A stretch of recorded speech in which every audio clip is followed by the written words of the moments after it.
You're listening to Building the Broncos with Nick Kendell and Carl Dumler, Broncos Country's leading draft and scouting analysts. Get on over to milehighhuddle.com to sound off on all things Broncos. Alrighty, let's give it a quick second to breathe, as the boss man Chad likes to say. Going happy Tuesday, Carl. I like your hat. I'm a little jealous. Although I'm curious, did your daughter steal your other hat again? Is that well? It got packed away when we went on our trip to Nebraska, and I don't know where it ended up at. Oh no! I mean, anything that goes to Nebraska is kind of a black hole, right? So might be at the in-laws' house, but okay, they're going on vacation with us this next week, so maybe they'll bring it. Well, awesome. Well, Carl, I'll kick it off to you. I think we're good to go. John dipped out from his picture, so I'm thinking we're up and running. It looks like we are. So go ahead, Carl. All right. Well, welcome in, everyone, to Building the Broncos. Once again, as you can see on Nick's hat, mine just says Broncos Country. But welcome in. Always appreciate you joining us here on Tuesday evenings to talk some Broncos football. Nick, wearing the sweater once again. I know you said you're going to wear that for the month of December to celebrate the season and just it's a great sweater, man. So how are you doing? I am doing pretty well. I kind of showed off beforehand, but I also got the socks today as well. We're going on the Broncos Christmas socks. So yeah, even though it's we're in a pit of misery when it comes to football, and that game Sunday was probably about as dark of a timeline as I can possibly imagine, given the state of the world and how it got there, and everybody being angry at the quarterback room and the product that was put out on the field, which is not good for Broncos country, but not good for the NFL as well. So trying to bring some festiveness here, right? Like, it's still Christmas time. I got plenty to be thankful for. I'm thankful for you, Carl. I'm thankful for everybody in the chat here. Obviously, we're coming off Thanksgiving still, but trying to just bring a little bit of a jovial spirit here, especially because I think we're probably going to get real at some points on the podcast. So I've always been, deliver bad news with a smile if you can help it. I appreciate it. And I did see somebody, Albert, ask a question. Are you having a cold, Carl? Yes, I do have a cold right now. So stay safe. Yeah. Thankfully, and I know that it is not COVID. It is not. He said the word. Oh, my gosh. I'm so sorry. Does he get slimed now? Is that the rule? Like Nickelodeon, just orange slime? No. as my kid says, the sick bug. That's what we call it. Yeah. Ugh. But anyway, I'm going to power through this. I got lots of medication in me. I'm good to go. And it's always good to talk to you. So it always brightens my day no matter how I'm feeling. Okay. And always good to talk with everyone in the chat as well, like you said. So, yeah, thank you for everyone for joining us. We're going to have a fun show. Yeah, absolutely. So, obviously, we want to tell you that today's live stream is brought to you by sportsbetting.com. Broncos country gambling is now legal in the beautiful, great state of Colorado. And here's what makes sportsbetting.com a no-brainer for all sports fans. They have sharp odds and low juice. They have in-house bookmakers, which is great. They're not a third-party provider of odds, which means they have reduced juice and the best prices. They have hassle-free bonuses as well with a one-time rollover, which means that the bonus money is yours after you bet it just one time. Some other betting sites out there, sometimes you have to bet 5 to 30 times before you can get that money. So that's not true for sportsbetting.com. They also have 24/7 live customer support. Always a real person from the U.S. will answer your call, which is, very helpful. Here's the kicker as well. At sportsbetting.com/milehighhuddle, you can get a 100% risk-free week of sports betting up to $1,000. Not just a one-time bet, but every single one of your bets you make on there. Play for a week, and if your losses exceed your winnings at the end of the week, sportsbetting.com/milehighhuddle will cover you 100% of the difference up to $1,000 with a one-time rollover. So head on over to sports betting at www.sportsbetting.com/milehighhuddle. Again, that's www.sportsbetting.com/milehighhuddle and capitalize on a risk-free week of sports betting up to $1,000. Also, guys, make sure you find us on Twitter. I am Nick Kendell at Nick Kendell MHH. We also have Carl Dumler at Carl Dumler MHH. You can see that they're on the screen, or if you're listening to us live, well, just visualize the screen. Also, if you're joining us today via YouTube, do us a huge favor, like, subscribe, and share. Also on Facebook, click those thumbs up. If we're on iTunes, leave us a rating and a comment. All those things can really help this show reach new people and can help us grow this brand. Can also help all the other shows on here. So if you're a bigger fan of the Huddle Up podcast, you're wrong. No, I'm just kidding. But or the Dove Valley Deep Divers or Mile High Insiders, if you like one of us, you can help all of us by liking the content here. Also, don't miss our great in-season content over at milehighhuddle.com. Unfortunately, with the way the season's going right now, I'm guessing that content is probably going to start to reflect more so off-season content, the draft, free agency, coaching searches. Maybe the Broncos will be looking for a coach. That's something we might touch on a little bit here today. But all of that's over at Mile High Huddle, which is a part of Sports Illustrated and the Maven Coalition, and brought to you by Overtime Media. This is the Overtime Podcast Network. Broncos country, that was rough, but we got something here to brighten your day. Coors Hard Seltzer is not your average seltzer. Rooted in Coors' long history of sustainability, is a brand inspired by a generation that wants to do good in the world with a mission to restore America's rivers. Never before has it been so easy to make a difference, to make an impact. Coors Hard Seltzer is launching the world's easiest volunteer program. Whatever you're doing, by simply cracking open a can of Coors Hard Seltzer, you're volunteering, because our waterways are at risk. 80% of America's rivers are drying up. Through a partnership with Change the Course, Coors Hard Seltzer is helping to protect and restore America's rivers. Each 12-pack of Coors Hard Seltzer restores 500 gallons of fresh water to U.S. rivers and the communities that depend on them. The results? 1 billion, that's with a B, you guys, gallons of water restored to 16 river basins across the U.S., including the Colorado River. And that's just year one. You get 4 refreshing flavors, 1 cool cause. Enjoy naturally flavored black cherry, mango, lemon lime, and grapefruit. And the specs are in, gang. Coors Hard Seltzer is 4.5% ABV and only 90 calories. Chad, after the NFL did the Broncos dirty against the Saints, I'm so happy I have my black cherry Coors Hard Seltzer to lean back on. It's my favorite flavor. It always lightens my mood. It's the crisp, refreshing taste that I look for, and I'm so happy to have it on this football Sunday. Amen. So join the world's easiest volunteer program. By simply drinking Coors Hard Seltzer, you can volunteer to restore America's rivers. You buy Coors Hard Seltzer, you help restore 500 gallons of water into America's rivers. It is that simple. Visit CoorsSeltzer.com to find a Coors Hard Seltzer near you. That's CoorsSeltzer.com. For every 12-pack sold through 8/31/2021, Coors will purchase services from Change the Course to restore 500 gallons of fresh river water. Details at CoorsSeltzer.com. Celebrate responsibly. Coors Brewing Company, Fort Worth, Texas. So, Carl, now that we got that all out of the way, I do want to say hello to the chat. I think we already had a super chat going even before we got in here. Based Gase. All right. I absolutely love that picture. Gase. I mean, we make fun of Adam Gase, but he's about to be a very wealthy, unemployed person, and he can kind of go do what he wants. So really, we can make fun of him, but he's about to be living the dream. So is this a signal of an actual rebuild? If Fangio is out, I don't see Shermer staying too. Lincoln Riley time, end of the lock experiment, # Zach Wilson. So I'm guessing he is talking specifically about our header for today's show about Vic Fangio being on the hot seat. Apparently, according to many different sources, we'll definitely dig into that more. But there goes my mic or my headset. 1 second. Can you still hear me? Yep. You're good to go. As you good? There we go. We're good. This is okay. I'm just running in here. We're good. So is this a signal of an actual rebuild? I don't think as long as we don't have a new owner, there's not going to be a full-blown rebuild, and that's because John Elway's still in the house. I don't think rebuild is in his vocabulary. He's definitely always gunning for it, even though the Broncos are in a very precarious position now that not only is the best quarterback in the NFL in their division, but also one of the best rookie quarterback seasons of all time is in their division now. So it's definitely something I have to talk about. But if Fangio's out, I think it's possible you could see rebuild, and I definitely think that would probably mean the end of the lock experiment. What does that mean? Zach Wilson? Potentially. I know there's a lot of people who have Zach Wilson ahead of Justin Fields, which people basing their draft perceptions on preseason rankings would think that's blasphemous, but things change. So we'll see what happens. We got, a lot of people coming in. Zoom plays as well. We saw Duke in the house, keep him rolling. Cody Potter's in the house. How you doing, Cody? He's got the same hat as you. That's always really nice, Carl. DB4L. Hey guys. Hey DB. How you doing? Richie Rich, how you doing? He shaved. Richie Rich. Oh, I'm so sad. I got this nice one going here. He's getting 16 inches of snow tomorrow. Oh my goodness. I don't know if I'm jealous or okay. That's what we'll go with. Yeah. I do have my Christmas sweater on. Terry Randall's in the house. Good evening, Broncos country with the beer. See, that's the thing when I get here so late from working at the vaccine trial. It's I don't have time to grab my beer.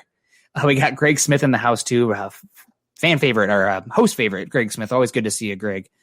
So you have any comments on Base Gase's chat there? Is this a signal of an actual rebuild? I know I've been going on here for a second now, but I'm curious what you have to say. Trying to give you a little break here today with your cold as well, Carl. I appreciate that. Yeah. So here's my thought. If Fangio is gone, most likely Broncos have a top 5 pick, top 6 pick, somewhere in there. Bring in a new coach, probably go a rookie quarterback. If Fangio stays, you're going to see a veteran quarterback because they're going to sit there and say, we got to get this right next year. We can't wait to build with a rookie, then fire Fangio if the season goes bad, and then bring in a new coach that now has to take on the old players. It's bad timing right now with everything going on with the Broncos, with ownership especially. It's just left a lot of things up in the air. And I mean, you're even seeing that we were going to talk about the Garrett Bowles contract where he only has a $5 million cap hit next year. That's partly because the cap's going down, but I think it's also partly because without that ownership figured out, they're still worried about how all the cash is going to flow through the team. Yeah, I mean, that very much says that. I think whoever's designed that contract thinks that the Broncos might be in new hands come 2022, at least potentially. I know that the court case with the Bolin family, I think Beth Bolin's leading the charge there on that one. That got pushed back to 2021. But that contract to me screams this team thinks their financial situation might be different come 2022. And that to me means potentially new ownership. So, and I mean, everything's coming. I know it's kind of a boring topic, but everything keeps coming back to this. I mean, the direction of the team, the fact that the Broncos had to go out there with Kendall Hinton this past week. I mean, if the Broncos had anybody it doesn't even have to be Pat Bolin's stature, but a notable owner, I'm not sure you see that happening. So everything just keeps circling back to this. And it stinks. It's for the nostalgia's sake for the Bolins. It's sad, but time to move on. I mean, gosh, it's time to part ways probably. Right. It'd be best for the team. But and he is right. Base case of if Fangio's out, I don't see Shermer staying too. Oh, no way. Those two are connected at the hip. Yeah. Now you probably see Munchak stay because he's wanted to stay in Denver because of family. And Kolar staying. All those guys were here. Well, Munchak wasn't here before, but Kolar was here. I think you might see even some of the other offensive staff that they really like. Yep. Asani's good. Yeah, He's a great coach. I love what he does. I've watched him at the Senior Bowl, was absolutely impressed with what he was bringing to the table. And so, I think you'll see some of that stay, about half the staff stay, half the staff go if Fangio's gone.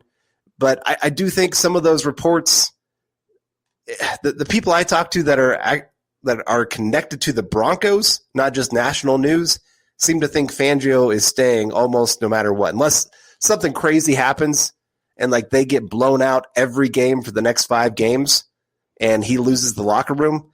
It does sound like Fangio is going to stay. And so like we could see Paul here with his super chat. He says, how hot do you think Fangio's seat is? A con of change for me, ownership not settled. Great sweater, my friend. Paul, always appreciate you checking in on the show. I don't think it's as hot as people seem to think it is. Yeah, I mean, it's definitely in the conversation, and I think 2021 will be a make or break season, which is another, I think, probably a tick against Locke next year, because I don't think Fangio is going to want to go into next year with just Locke. I mean, whether it be a veteran coming in or it's more of a situation like the Titans had a couple years ago where they had Mariota and they brought in Tannehill. So not really a veteran, so to speak, but kind of some younger guys that kind of flamed out. Darnold's the guy who comes to mind in that type of situation. But I don't see Fangio being fired. And, we were in the same spot last year saying, I don't see Rich Scangarello being moved on from, but things can happen. There's still 5 more games. If this season completely falls apart, there's going to be conversations. But for continuity's sake, I think Fangio will be back. I think this was always Guy also in LA only has 1 year left on his contract, so he might ride or die next year with Fangio, and then kind of it might be a clean split both ways, Fangio and Elway, if it doesn't work out in 2021. And also, again, this Broncos team comes back to ownership, but they don't have much cash right now. I know they just paid Bowles, so they may be cleaned out right now, but without the lack of revenue from the actual games this season, they're going to be hurting. They are hurting. They're not a team that has these other financial means where they can kind of funnel money into the football team because they have an outside source of revenue. So if they're firing Fangio, they are not only paying 100% of his contract that is for the remainder of his deal, but also the new coach. So I don't know. It just all seems like things are pointing. Even the Broncos, even if they lose every game the rest of the season, as long as they're not getting absolutely blown out, I just think Fangio will be back. Yeah, I'm with you there. It's really hard to see it go any other direction. It just, like I said, the money side of things is going to be a big part of it. Money talks. Yeah. And when you are strapped for cash, you try to save every dollar you possibly can. And I would still say that Garrett Bowles contract was a team-friendly deal. They gave him a lot of guaranteed money, and now they're going to have to set that aside. But for the most part, that it really is a pretty team-friendly deal. Like I said, first year is only a $5 million cap hit. So it's not as bad as some out there might think if they are big Bulls fans, but I thought that was a lot lower than what I thought he was going to get. I thought he was going to get 19, 20 million a year kind of area. And so it sounds like he really wanted to stay in Denver and worked out well. And right now, John's reminding us that he is the 5th highest paid tackle, including right tackle, not just left tackle, right now in the NFL. And I was reading an article earlier that said, actually, if you look at the later years in his deal, there are some contracts out there. I can't remember whose they were, but there's a couple of them that their contracts get bigger than Bulls as we go throughout the years. And so even by next year, he's only going to be about the 7th or 8th highest paid tackle in football on a yearly basis. Which seems about right. I know that he's Pro Football Focus has him as the number 1 tackle in football right now, but I wouldn't take him over a guy like Ronnie Stanley. I mean, just because the tape that we've seen so far, there's Teron Armstead who's been really good. There's still a lot of good young tackles out there, but the fact that they have Bulls locked up, great. I don't even know how we got on this tangent here with the Bulls. And also, guys, sorry if my internet freaked out there for a second, made me sound like Alvin and the Chipmunks. Next time that happens, let me know. I'll start singing some of the Alvin Christmas specials. I just want a hula hoop or whatever the heck the words are. But we got Mohammed Badri coming in.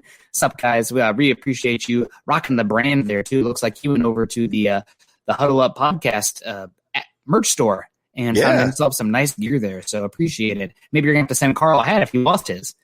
But it looks like Carl's frozen. Oh, Carl, maybe I'm having internet issues here today. Nick went robot. Internet's still an issue. Well, guys, I do not know what to tell you about that. Hopefully it'll fix up a little bit here. But yeah, Carl, that's I don't know. Hopefully the internet's working. Well, here, let me talk for a little bit, see if yours gets caught up here for a second. And Duke is coming in here with the super chat. Appreciate that, Duke. Saying Fangio is a picture-perfect corporate coach. Man has 0 balls, throws his team under a bus. Fangio is a heel of the WWF world and has no respect from fans. I would say this is the good and bad of Fangio. One, he is absolutely honest to a fault at times, where he flat out just says what's on his mind. If he is mad at a player, he doesn't hold back from that. There are a lot of coaches that do the coach speak. Fangio is not one of those guys. And so you could say that is a problem because, yes, there are times where he is making public some things that other teams keep pretty private.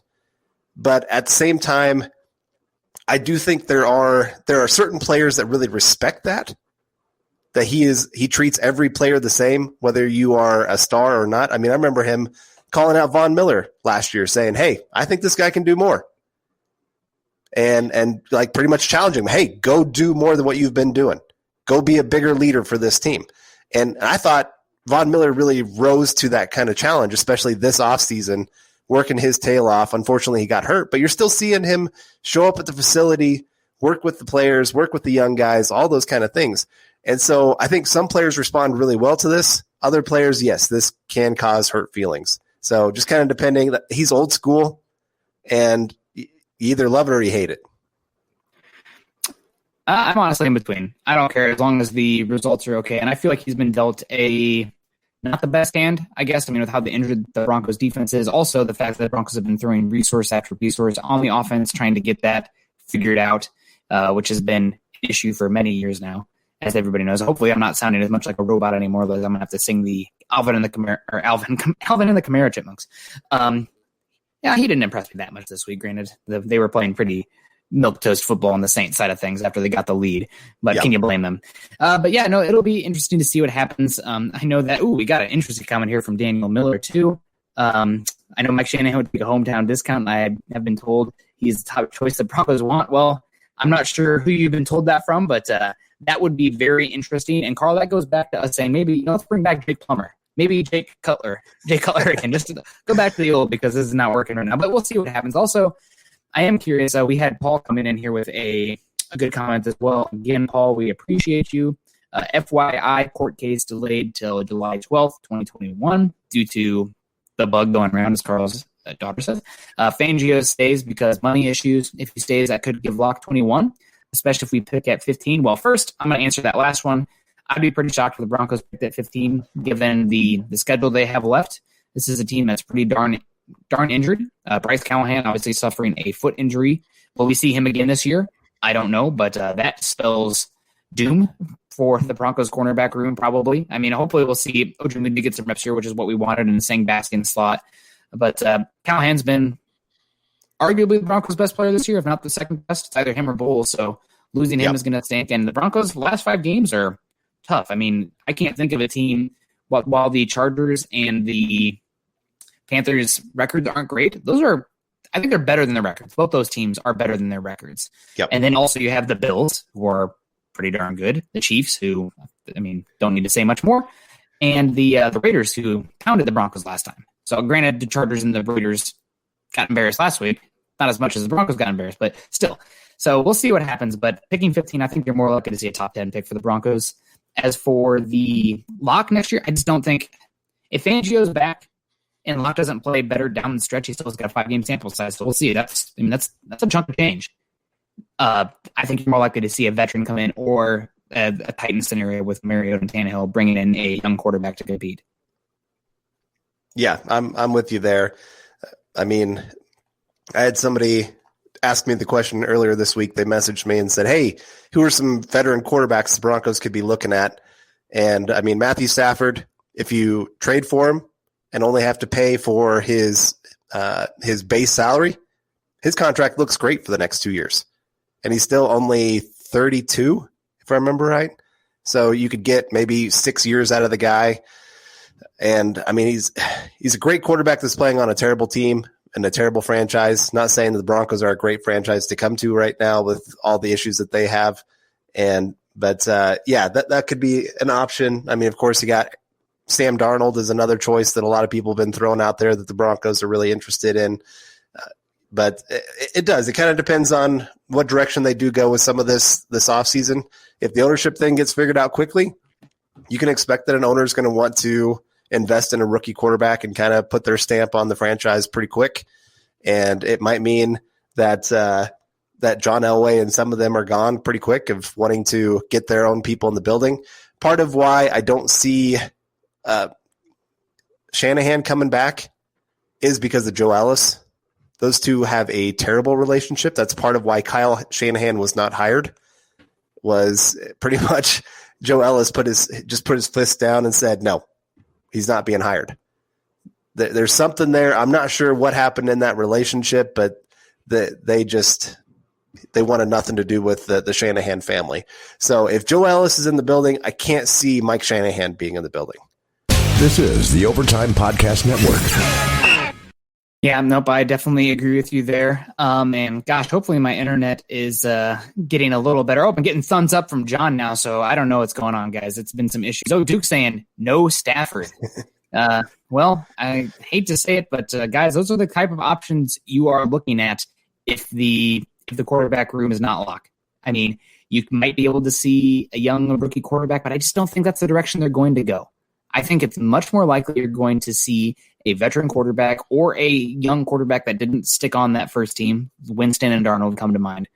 And then you see them use that early pick on a more instant impact player because that gives them the best chance in 2021. It might not be the best for them long term because obviously quarterback is king. And if they take it's kind of like the Bradley Chubb versus quarterback option that whatever year that was, 2018 draft. Yep, 2018. So you obviously in hindsight, probably Josh Allen's the way to go. You had people fighting for their jobs, doing with the safer guy in Bradley Chubb. And, you can say what you want about that in hindsight, but Bradley Chubb's worked out pretty well. And I just think that you're more likely to get instant impact that first year, and those guys are going to save their jobs. If you have a Josh Allen kind of situation next year, guys are fired. I mean, guys, It's over. So I don't know if they're going to go that direction. I'm not giving up on Locke. He's just Lock's best games so far this year are league average, and they're madly inconsistent. You got the Patriots game, and you got the Dolphins game. Those were league average, and the Broncos have weapons around him. The offensive line isn't the worst in the NFL. At some point, you just got to stop making excuses for the guy. Yep. I mean, I'm a Lock fan, but you got to stop making excuses for him. He's got to play better. He's got to overcome adversity. That's the position. Well, that's Hello Bruh coming in here saying, why give up so fast on Lock? We're not giving up on Lock. It's more of, if he continues down the same path, how can you go into 2021 feeling good about the quarterback situation for the Broncos? And at that point, it's just kind of that definition of insanity, trying to do the same thing over and over again, expecting different results. It doesn't usually work out well. Now, every once in a while, things begin to all of a sudden change, kind of like a Garrett Bowles all of a sudden starts getting some things. But the quarterback position is the make or break of the NFL. I mean, Noah Fant, when he was talking about the Broncos not getting a starting or a quality quarterback this last week, he said, how can you not have us have the most important position on the field? And because, it's completely right. Quarterback makes the difference. Chiefs are a good team without Patrick Mahomes. They are a top-tier team with Patrick Mahomes. That's the difference. I mean, Peyton Manning played on a lot of bad teams. You got a great quarterback, all of a sudden you've become a Super Bowl contender every single year. Duke coming in here. Cody, Jim Harbaugh is exactly what Denver needs. He'd be an interesting hire, but there is Jim Harbaugh is getting a reputation right now of being a guy that can get too close to the top, but never quite get over the top. I mean, he has monumentally failed at Michigan. And he has, it's not Ohio State as when it comes to resources, but it's up there with almost every other team in the country. And that team is bad. And he's had years there now, and they're getting worse. So I don't know. I feel like he's an old head when it comes to offense, right? Like, he had a generational quarterback, and that helped that Stanford team get a lot of notoriety. And he has not been able to live up to any of that since then. And when you have an Andrew Luck who stays until his senior year at that, and you can ride that for a bit, and a decent team to be recruited out there, after Michigan, I would not want him. That's not for me. I would rather, there's a number of college coaches I would look at before Jim Harbaugh. Yeah. And then Richie Rich coming in here. Okay, guys, so here's the ultimate question. If you're saying a top quarterback floats all boats, simply trade for number one and Lawrence. Well, that'd be nice. It's just hard to see why the Jets would give up that pick. They wouldn't. But there's at some point though they would have to, right? Like, if let's say the Broncos gave up 10 1s and 5 2s, right? Like, it'd be like, oh man, like, I'd have to consider that. But like, nobody's doing that, right? Especially for a quarterback you don't even know. There's a chance Lawrence busts. He is, I would say, a generational quarterback, but until he's in the league, you don't know for sure. That's what makes the draft so fun. Yeah. But, it's not happening. I think you could have a conversation about the Broncos maybe trading up for one of Fields or Wilson. Not sure what to make of Trey Lance right now, but Fields or Wilson. And also, don't come at me with Kyle Trask. That's not my dude. He's SEC Mason Rudolph. Hard pass. But I think that you have to have the conversation, but the Jets are playing to earn Trevor Lawrence, and they are not going to give up that chance to take him. Right. Yeah. And then I see some people commenting about trading for Deshaun Watson. Oh, my God. That would be great. Honestly, the Broncos become a top 10 team the second that they trade for Deshaun Watson. And, it was nice reading. I can't remember. I think it was the John Clayton article earlier today about the coaching situations. And he ranked the Broncos number 2. In big part, not because they have a great quarterback or anything like that, but because they have a lot of pieces around a quarterback to have success. You bring in Deshaun Watson with the weapons that the Broncos have when you get all the injured players back next season. Yeah, Broncos become competitive real quick. That would be great, even with his contract. Now, right now, there's not much reason for Houston to trade him other than they do need draft picks and they do need some cap space, I guess you could say. But once you find a quarterback, you do everything possible to hold on to him. Yeah, and also because Watson's still relatively young, they have a decade to get it right. Right.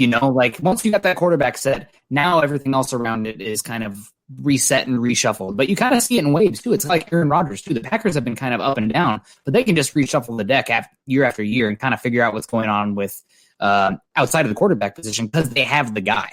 So even though the Texans right now look abysmal surrounding Deshaun Watson, they have 10 years to try to get it right. And that's the big, I mean, the Texans are literally the anti-Broncos, right? Yeah. Like they are just, the talent on defense is bad. Outside of Will Fuller and Laremy Tunsil, I am not impressed with almost anything on their offense as far as when it comes to players. I mean, there are a few guys here and there. Zach Cunningham, I like a fair amount on defense, et cetera. But they have the quarterback position. And it's the opposite of the Broncos. I mean, Drew Lock, you can make excuses for him. He's not been good this year. He's had 2 games where he's played league average. And a games also where he hasn't played or been injured or, this last week. But the Broncos have weapons. They have an offensive line that everybody should be back next year. And they have a bunch of guys in defense coming back. And they have picks coming up. So, and cap. Granted, doesn't mean they can spend it because there's a difference between having cash on hand and having cap space. Everybody drink. That's something we talk about weekly, it feels like. But still, what would you give up for Deshaun Watson? For real, what would you give up? I'd give up the next 2 first-round picks and probably a mid-round pick. I would give up 4 first-round picks and probably 2 twos. Okay. I'm just thinking with his contract, it takes it down a little bit in value. I don't even care. And also, a lot of it was signing bonus. It's not going to carry over. That's true. That's a good point. Yeah, I would give up a lot. It isn't, but I mean, that would be the dream because he is an NFL caliber quarterback, top 10 guy that can do anything and everything that you could ever want. And I mean, a decade. Yeah, he's one of the few guys where you'd think.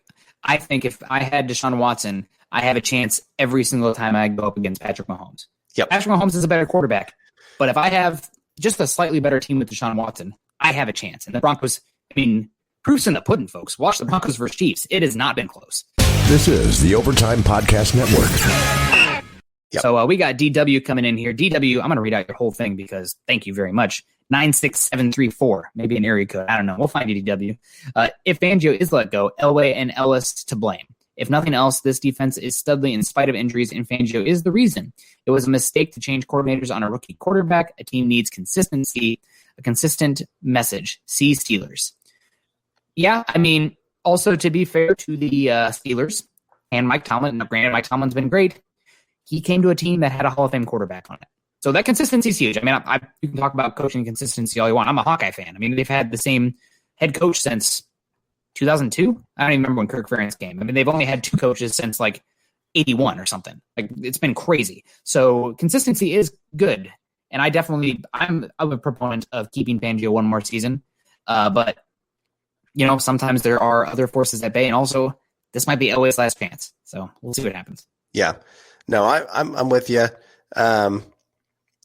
And he is right that Fangio pretty much is like Elway's project, I guess you could say. Like this was Elway's pick. This was Elway's guy, and he's given Fangio more freedom than any other coach that he's had, other than maybe Kubiak. And so if it all fails, that it falls on Elway and Ellis in that situation. I mean, you could talk also about not getting Kyle Shanahan, even though his teams have really struggled outside of one season. But I don't know. There are a lot of reasons for this season and what's happened. Everyone talks about Kyle Shanahan, but the Broncos didn't even interview Sean McVay, who's been better. So yeah, I'll just say that. And the changing coordinators part, I don't know. It's hard to tell how much better would they have been this year on offense if they kept the same guy. Because Locke has regressed. Now, some of that could be because of changing systems and things like that. And I think also when they were making that choice, obviously they didn't know everything that would happen in the world. Yeah. That's the hindsight part of it. Is it's nice to be able to say now, but really, yeah, when they made that kind of decision back in January, nothing was going on back then. They thought they were going to have a regular offseason, regular everything. And now we're where we're at. And so I think you have to factor that in a little bit, that it's easier to have some hindsight. It's kind of like the whole right tackle position. They didn't know Juwan James was going to opt out of the season. You kind of went into the season thinking you're going to have this guy for this year. And so then they were kind of left scrambling, trying to figure it all out. Yeah, and also there's something to be said about if you're going to go down with your guys. Right, this is Vic Fangio. How many years did he plot around the league, and finally got a chance at a head coach after being a linebacker coach, great defensive coordinator? I mean, just around the league. And he had a guy where Pat Shurmur, he really respected. He likes his work, buddy of his, and he has a chance to get him. That's Vic Fangio saying, if this isn't going to work out for me, I'm not going to leave anything up to a decision that I didn't make myself. So right. It's not really Rich Skingrow's fault. It's Fangio saying, this is my dude. If I'm going down, I'm going to, at least I've made the decision, so that's probably what it is. And I think it's also, I think it was Mike Shanahan. I don't remember the defensive coordinator, but Bolin said, we're going to fire this guy. And Shanahan said, if you do, I'm gone. And that was the end. That was the end of Shanahan. It might have even been Don Martindale, who's now the defensive coordinator for the Baltimore, has been really good there. But I think that's who it was. Yeah. I think that's kind of the scenario you see here. So I think you'll see Shurmur back. I think obviously the down until back. The guy who's on the chopping block is obviously the special teams coach, Todd McMahon, who's deserves to be on the chopping block for sure. But we'll see. We got Cody Potter coming in now. And guys, you haven't been complaining about my robot talk anymore. So hopefully it's gotten a little better, a little festive holiday robot on your end. Cody Potter coming in. Is Fangio a bad head coach, or is he just really unlucky? Last year had a few injuries to top players, plus a few wins taken away from him. 2020 had injuries, plus the entire offseason gone. Not good for a young offense. I mean, those are all very true, but also it's it all comes back to quarterback. It really does. I mean, if you had an average NFL average quarterback, you're probably an NFL average team, if not a little better, because the defense that he's had, I mean, the Broncos have weapons. It's not like they're totally barren of weapons. Even with Cortland Sutton being out, they have guys to get the ball to and do things. So team can go as far as their quarterback. I would say that Locke can't be the guy, but right now he's not the guy. Yeah, I would say it's been a little mix of both. Fangio has not been perfect. No, he has made plenty of mistakes along the way. Sometimes in his interviews, sometimes with his on-field decisions. Now, when he calls a defense, I think he's been one of the best at calling a defense, especially with, again, all the injuries that they've had, to have them still be a very competent defense at week in, week out. Last week was just kind of you got to throw last week out, really, when you're looking at everything. But yeah, he's made some mistakes along the way. But at the same time, yes, injuries. I mean, your starting quarterback. How many injuries has Locke had now? 3 or 4?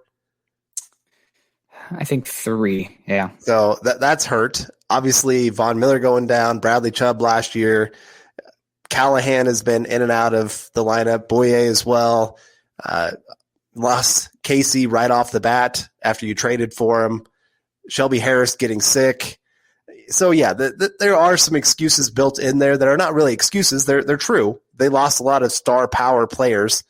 And then on offense, Noah Fant being hurt. Cortland Sutton obviously being gone for most of the season. All of that does. Yeah, right tackle has been a mess. So, yes, all that has hurt his chances at any kind of success. But you're right. It still comes down to they've got to get the quarterback position figured out. And right now they're kind of stuck between a rock and a hard place with that position.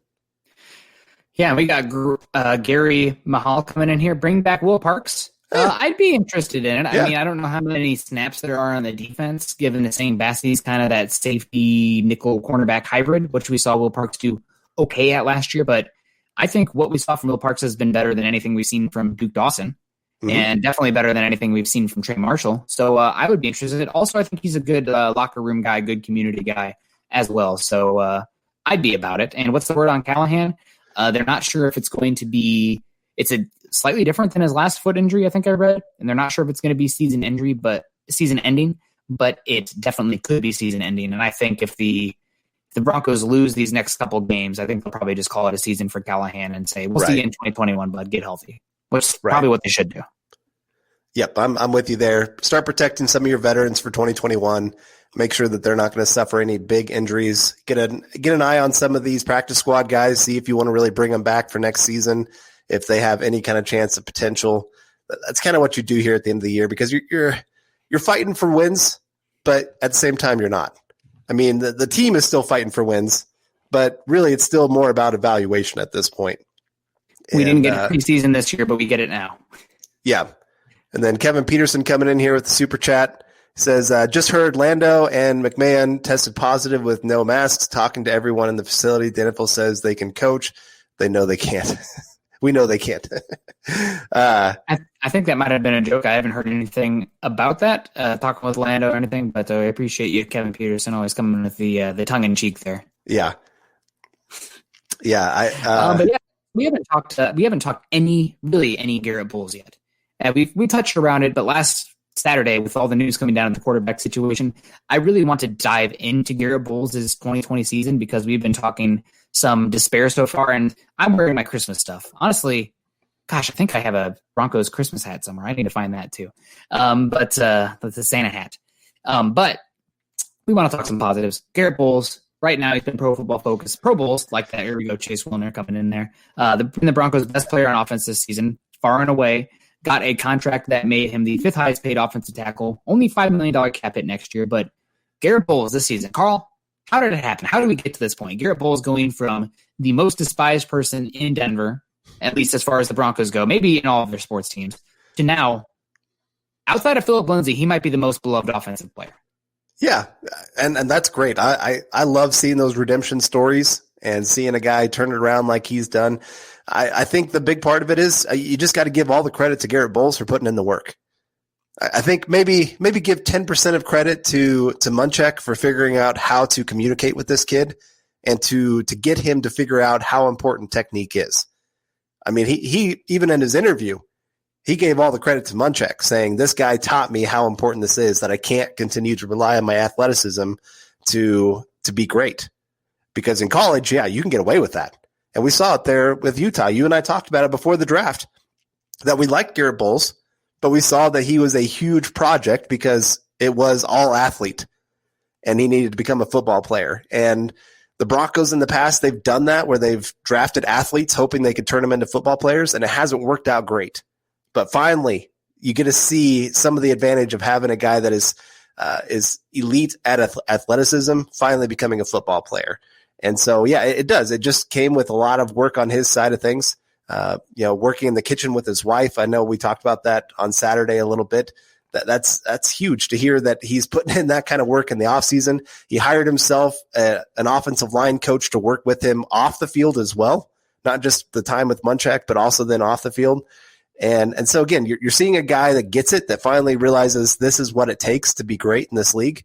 And you hope that rubs off on other teammates that they make those same decisions. I hope that Dalton Reisner makes some of those same decisions for his third year of putting in the work. I'm not saying that he's not putting in the work. I'm just saying, hopefully that kind of rubs off on some of the other offensive linemen.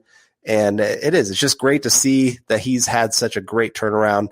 And I just wish him all the best over these next 4 years. I think he can be that true anchor of that offensive line for, even beyond this next contract. I mean, what is he now? 29 years old, 28 years old. I mean, I know he's drafted at 25, but I think 28. I think he's 28. Okay. So he's pretty much my age. And you've been seeing plenty of offensive tackles play well into their late 30s at a high level. So I think Garrett Bowles is going to be here for a bit beyond this contract. That's a good call for you. Really, another year. I know I say this every year, but I feel like the offensive line is, it's finally turning around, hitting stride. So next year, you obviously got Bowles back, who's going to be hopefully keeping up at a top 10 tackle level, which, thank God we got here. Reisner will be back. I know he's been a little bit up and down this year, but hopefully he'll be that much better. Cushenberry will be year 2 in the system. Glasgow will be back. And hopefully, who's his name? I can't remember the right tackle. No, Juwan James. I'm kidding, folks. Juwan James will be back too. So that means anything the Broncos add is just gravy. You have that solid base next year, and it hasn't always been pretty, especially the interior offensive line and the right tackle backups have not been great, but it's not going to be worse next year, right? Like assuming that we have health. Oh God, save us all. But that means that everything they add is just a bonus. So I know I've been going back and forth with Joe Rolls over at Mile High Report, who I think does great work over there with draft stuff, but he's been, I think, tackle and offensive line is squarely off the need for the first round. And while I think that is possible for sure, I'm not taking it off the table because I don't trust James at all. I mean, he could retire for all I know at this point. I mean, he hasn't played for 2 years. How rusty is he going to be? Also, they can get out of his contract after next year. Cushenberry has struggled a lot this year. I don't think they've gotten equitable return on Graham Glasgow. So if there's an offensive lineman there, I have no issue with it, especially because offensive linemen, as we've seen with Garrett Bowles, tend to take 2, 3, 4 years before they really start to hit their stride. So it's an investment. You're putting it aside. You're not touching it. You're going to collect interest on that for a bit and hopefully cash out down the line, which the Broncos did with Bowles. So I don't have an issue with that, but I feel pretty good. If that's the baseline for the offensive line next year, Broncos are at least heading in the right direction. Right. And to me, like, let's say that the Broncos do end up with a top 7 pick and Sewell is there. That's going to be one of the guys we're going to talk a lot about. Chase Wellner coming in with the Sewell question. Yep. Is the Oregon tackle the only one worth it? There's a couple other guys. Is it the Northwestern tackle? I don't know if he might be a right tackle in the league. The thing is, he might be a little stumpy.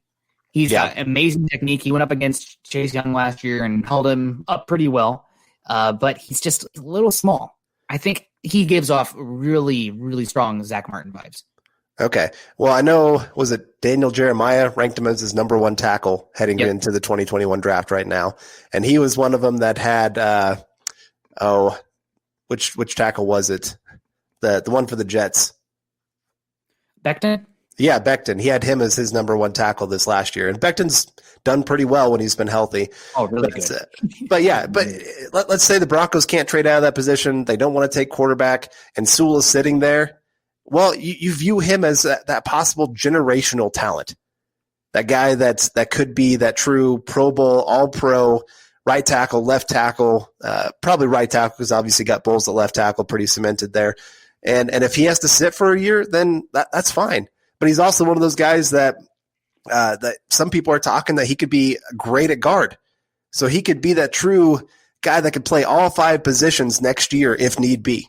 If he's your number 6 offensive lineman, you're feeling pretty darn good if an injury happens that you are not losing any talent when they hit the field. And that was the argument for Tristan Wirfs last year with me as well. Tristan Wirfs could come in and, he's been, in my opinion, best young tackle in football this year, but Wills and Becton have been right there behind him. But I think that Wirfs could have been just as good of a guard out of the gate. And then, let's say that Bowles doesn't do the tackle this year, then you can move Wirfs to left tackle, or you want to move on from Dwan James and you move Wirfs to right tackle. I think the same can be said with Sewell as well. So I think that's the direction you can go. And I saw somebody giving me a hard time up here saying Nick would look at a guard in the top 15. I would consider it just because he could play every single position on the offensive line. I think he also could be a long-term right tackle. Mitchell Schwartz doesn't have ideal measurables, but he's so good in his technique that he's been able to hang at right tackle. So, again, I think it's a little bit of a luxury pick, I guess, but the Broncos could go so many directions that you just can let the board fall to you. And if it's an offensive lineman or if it's at pretty much any position on the defense, I'm fine with that. Yeah. And I know a lot of people are going to want to talk quarterback. I'm so tired. I'm so sick of talking quarterback in the draft every year. But it's definitely a conversation as well. But I think that we just need to at least have the conversation about what it looks like for the board to fall a certain way for the Broncos to at least go forward on the offensive line. Right.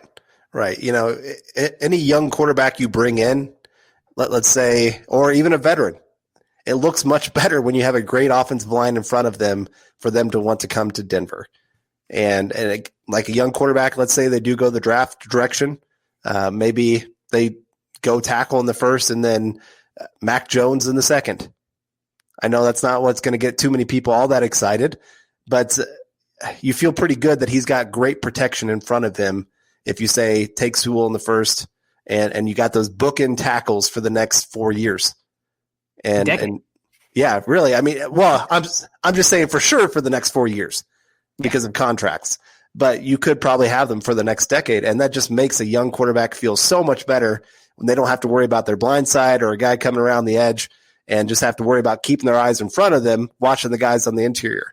And even there, the Broncos are going to be set for next year, so those guys get to grow together. You expect that there's going to be something a little bit better for next season.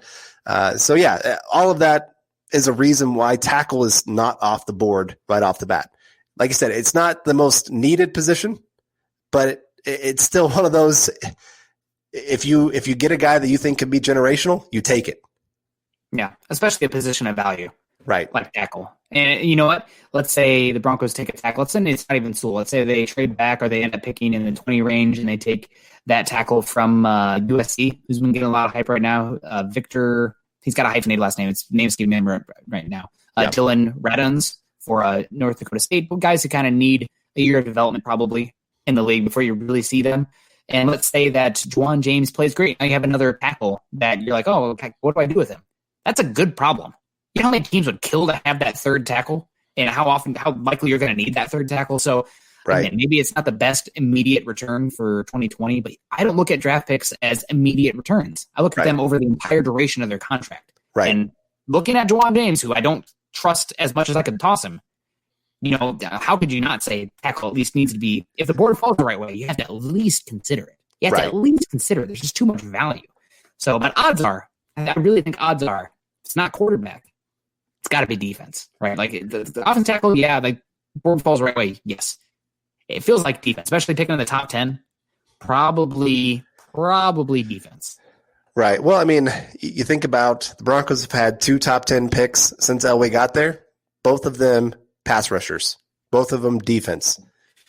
And I wish there was an interior defensive line that was worth it this year. I don't see a guy. There's not a dude this year. There's not a defensive tackle dude. But edge rushers look pretty darn good. So you might see the Broncos go in that direction. Even, I mean, Von Miller's contract is big. I don't know what's going to end up happening with that. I saw Kenneth Booker had a super chat. Do any D players leave next year for a big payday? Appreciate the super chat there, Kenneth. And well, I mean, Shelby Harris might be one that leaves. It's up a little ways. I kept it saved here so that we could get to the question for sure. I don't see Kenneth's super chat. I would pull it up. Otherwise, I bet you Buwana's looking for it right now. Okay. But sorry, Kenneth, I don't see it I don't see it on here. Okay, well, I got it, and I can't click on it, unfortunately. Carl, but I know. I should be back for live on some other things that can allow me to get back into this as a host. Yeah, admin. So I'll take that. But anyway, any defensive players? Yeah, Shelby Harris is one that you could see.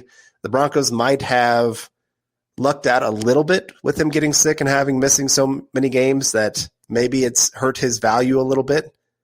That makes me sick even saying that. I know. I agree. I do agree. I'm just saying that his loss could be the Broncos' reward. And I hate you're right. It's terrible to say, but it could go that direction. Yeah. I do think the Broncos are going to work pretty hard to keep their safety tandem together. I think Simmons probably going to get tagged or signed to a long-term deal. That's the way it seems like it's going in right now, especially after getting Bull signed. It sounds like it really opens things up for keeping Simmons next year, which I didn't think was going to be possible earlier. And then aside, folks, Elway and the Broncos can't sign Simmons right now because he has to play through this tag. So I know a lot of people upset. Oh, here we go. Man, look at John figuring this out. Do any D players leave next? Kenneth, you get the full screen for this one. You're big time with the number 2 Lindsay jersey on there. But the one that we have not really talked about, and I guess is kind of outside the scope of that exact question, but Von Miller, right? Like that's the one that I'm not sure about. I am as big of a Von Miller fan as I know. Love the dude. I mean, got Von Miller. I sleep in Von Miller pajamas. You know, that's that kind of thing. But with the cap hit that he has, the age that he's at, where the Broncos are at contending, and the cap that maybe they want to use to pay Justin Simmons or to retain Shelby Harris, who are younger, it does seem like at least we need to entertain the conversation. I know the chat last time we did this, we went down this rabbit hole. They got very irritated at us because, I mean, it's Von Miller. It's freaking Von Miller. But, like, the conversation needs to be had that he could be moved on from due to financial ramifications next year. So that's one that I hate it, but it's a possibility. I'm with you there. And Kevin Peterson coming in. Can we plug in Kendall Hinton to cover Kelsey this week in primetime? Schefter reported Josie Jewell sneezed twice today. Uh-oh. Sneezing is not a symptom of the bug going around. So I think he should be fine. Although it is a way to spread, but it's not actually a symptom. So the more you know. There you go. Well, at this point, the Broncos might as well try anything and everything because whatever they've been trying to do to stop Kelsey has not worked. He has had some of his career days against the Broncos. And so, if Kendall Hinton can show up and cover him, that's all the better. I still think he's number 2. Like, let him play wide receiver, but keep wearing the number 2. NFL receivers should be able to wear single digits. They just look so much better. Yeah. It's the best. I mean, I think it was, I cannot remember who it was. Calvin Johnson, did he wear number 2 in college? I can't remember. He was drafted number 2, but either way, it looks the best. And yeah, I see a lot of people now saying have to trade Von Miller while he still has value. I just don't know what kind of trade they're going to get. His cap is still so big. He's like one of those players where the cap is so inflated and coming off the injury that I don't know how many teams are going to actually look to obtain him for his actual contract, especially when they probably think the Broncos would move on from him. So I think a restructure is more likely than a trade. Right. And that's what a couple people here, pay cut on Von part. I've seen a couple people make some of those kind of comments. Yeah, it's very possible that they decide, hey, we're going to extend his contract by a couple years and, kind of move his cap number a little bit down the road. Especially, like I said, cap going down. They're going to try to lower some of these numbers that they can. Von Miller's is an easy contract to really renegotiate and get figured out. And I do think he wants to stay in Denver. I think he loves Denver. And I think he does like playing for Vic Fangio too. But obviously both sides have to be willing to come to the negotiating table, some of that. And would Von do it too? I mean, I know that a lot of people say he wants to be a Bronco, but this is this chance to cement his legacy also. I mean, are the Broncos going to be Super Bowl contenders in the next 2-3 seasons? I mean, anything can happen, but it just doesn't seem super likely right now. Sorry, Broncos country. Don't chase me off with some pitchforks. But it seems more likely that, Von would rather probably keep his contract or say, you know what, I'll try somewhere else. What's a good NFC team that could use him right now? Maybe he goes off to the Rams. That's a team that him and Donald together. Whew. So it's like that kind of thing. So we'll see. I mean, it stinks to even talk about, but right. Yeah, and I mean, Champ Bailey. It's unfortunate. A lot of great Hall of Fame veterans do not finish with their team. DeMarcus Ware is the guy that I just immediately come to. I mean, he was Mr. Cowboy for many years, and he was great. I mean, Hall of Fame level. And then he came to Denver. But it's not because the Cowboys couldn't pay him. It's just where they were at as a team. Right. It didn't really make sense to retain him. So it's reality of the NFL, and it always hurts. And that's why I try not to get too attached to the players and become too much of a fan for specific players. It's more about the team success. But if the Broncos do move on from Von Miller, I will be very sad. I mean, we had a podcast when we found out he tore his ACL, and I was literally close to crying. So don't want to be, the emotional guy covering the team here, but it's with Von, it's a little different. Yeah, I'm with you there. And like I said, to me, you just remember the good times with those players. Remember all that they brought to the team, and you understand why they had to move on. And you just hope for the best for them, unless they're going to the Chiefs, Raiders, or Chargers. That's all you can do. Because Champ Bailey went to the Saints there at the end. I don't think many people remember that. Yeah, but he did, and so he didn't really finish his career, but he's still a Bronco. Even Peyton Manning, all his years with the Colts, I will always remember him as a Bronco and appreciate all of his years, even though he's with the Colts longer. And I think he loves being more recognized with the Broncos than the Colts, which is kind of fun to see that he continues to stay in Denver and help the team and not really help the Colts. I've been to Indianapolis and Denver, and he made the right choice deciding which area he's going to be spending his time in. So, yes, Indianapolis has some cool things going on. No offense to any Indianapolis people out there. My sister lived there for a few years, and I got to go there quite often covering the NFL Combine. But Denver, much cooler area.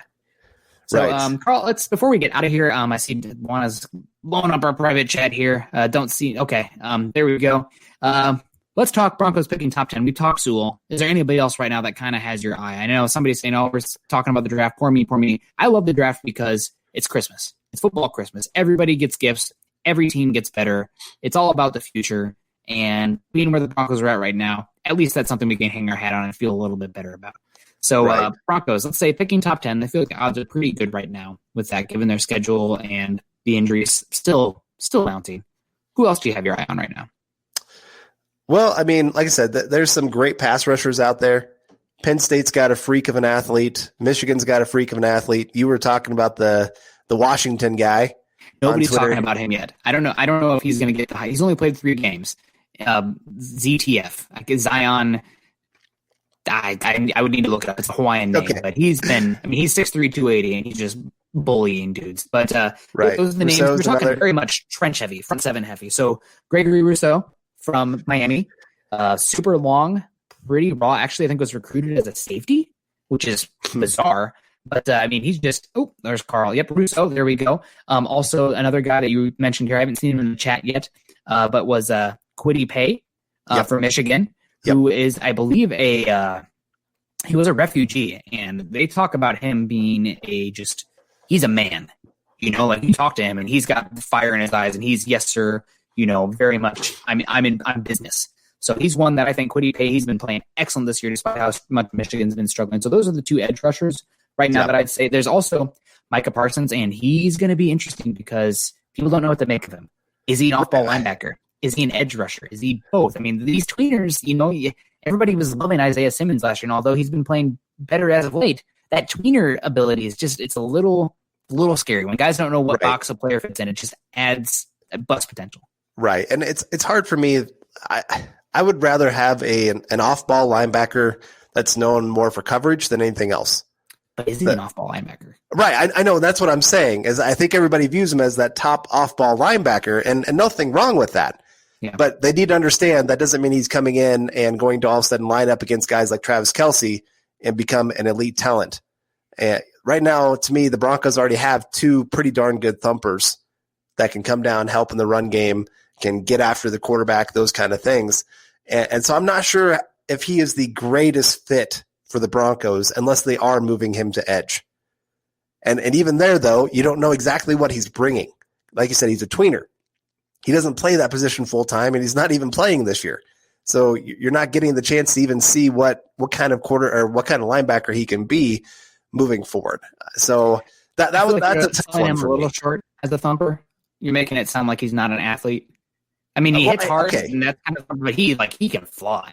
Yeah, he can. I'm not trying to. Yeah, I'm not trying to. If the Broncos take him, I'll be excited because of what he potentially could become. But I think there are some things missing out of his game right now that if he played this year, he could have had a chance to answer some of those questions. Unfortunately, we're going to be left with those questions. And if I'm taking a guy in the top 10, it's hard for me to take a guy with that many questions.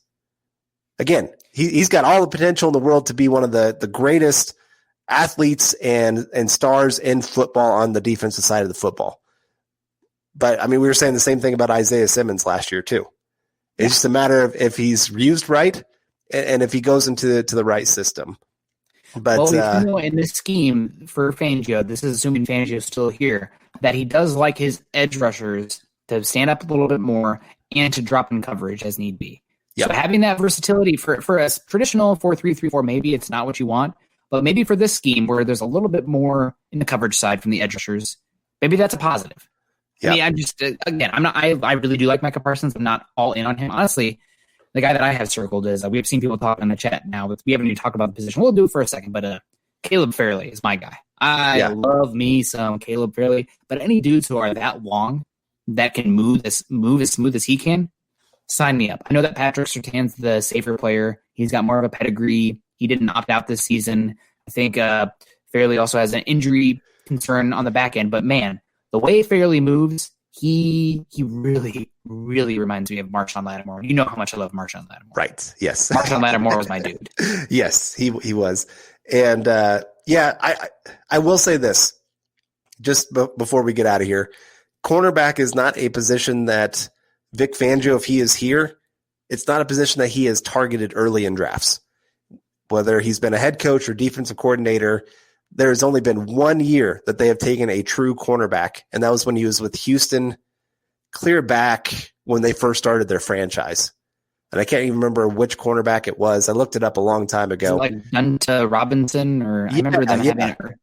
Right. How do I remember that? Okay, go ahead. That's impressive. But no, otherwise he has taken a couple of hybrid guys that can play the safety cornerback slot position kind of role in the first round when he was with the 49ers. But otherwise, true outside cornerback, he has a type that he likes, and he thinks that he can find them in the mid-rounds more so than having to take a first-round pick with one of them. Yeah, I don't know, but also you can look back and one of his best defenses he's had was that 14th overall pick, Kyle Fuller, dominating on that one side where he can do 3x1s. And he had that one cornerback that the defense pretty much, I mean, obviously they had Khalil Mack too, and that was the straw that stirred the drink. But having that one cornerback where you can have the one island corner with the safety linebacker cornerback on the other side, I mean, that was what his coverages were based on. So I think if it follows that way, they at least will look at it. And I think that right. I'm not saying, I'm not saying it's not going to happen. I'm just saying in the past, if we're looking at true statistics and how he has gone in his drafting history, that's not a position that he has held in high regard like many other teams do. Yeah, I don't know if I put too much stock in that, just because I don't know how much of, if he's the guy making that final call. I think a GM and the head coach probably had a call before that. And also it kind of comes down to, it's kind of like Elway doesn't draft Bama players. It just takes one. Right. So I think that's a trend that we can definitely see flip. So, all right, guys. Well, that's going to do it for us today. We really do appreciate you guys. And sorry I was a little bit robot there for a little bit. Hopefully it cleared up, but that's going to do it for Building the Broncos today. You can find Carl on Twitter at Carl Dumler, MHH. Make sure also you guys go over to milehighhuddle.com for all of our written content. Also the MHH community. There'll be more draft content coming up there. There's going to be off-season content. There's 5 games left, folks. There's plenty to talk about and plenty to watch because there's storylines every single week. I mean, what's Drew Lock going to do this week?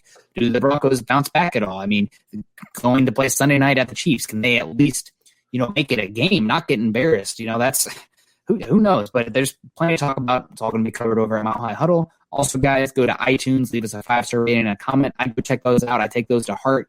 So we really do appreciate it when you guys do that. If you haven't done that yet, please go in there. Tell them Nick sent you. I'd appreciate it. Like, subscribe, share, guys. If you're on YouTube, click those thumbs up for Facebook. Also, really, that helps us a heck of a lot.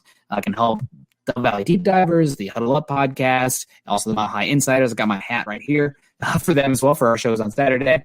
Guys, also follow us on Twitter at Mile High Huddle and at BTB Football Pod. Carl, do you have any plans the rest of the night? No, not too much tonight. Just kind of probably going to go to bed pretty soon. Try to get myself a good night's sleep, and I leave for vacation for a few days here coming up, and so trying to get myself healthy and ready for all of that and getting out of town. Well, we appreciate the heck out of you guys and for sticking around with us today. Obviously, Broncos are in a rough spot, but building the Broncos got to be here through thick and thin, and we're going to keep building every single week, every single Tuesday, same time, same place. Love y'all. Stay safe. Go Broncos. You've been listening to Building the Broncos. Join Broncos Country's deep divers at milehighhuddle.com to keep the conversation going.